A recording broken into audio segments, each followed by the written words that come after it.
Hi guys! It's me again, Miss Empanora. So tara nga't samahan niyo akong gawin ang empanada na order ng RH Talayan. Nagtawag nga sila sa akin kahapon no mag-order daw sila ng 20 pieces lang kasi nga may bisita sila.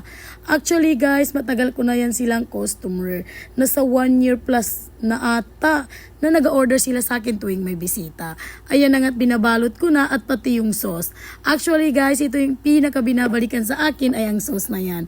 Na hindi ko po ma-share at ang dami nang nagahingi ng recipe ng sauce na yan na hindi ko maibigay.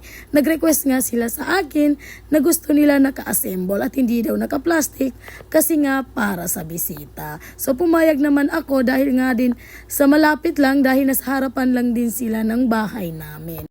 Hindi ko na nga siya na video guys habang ginaluto ko dahil masyado talaga akong busy. Dahil hindi lang yan yung order sa akin. Merong pang order na taga RHU Dato Saudi. Maraming salamat RHU Talayan at RHU Dato Saudi. Tuwing may okasyon po sila, isa akin po sila nag-order ng empanada.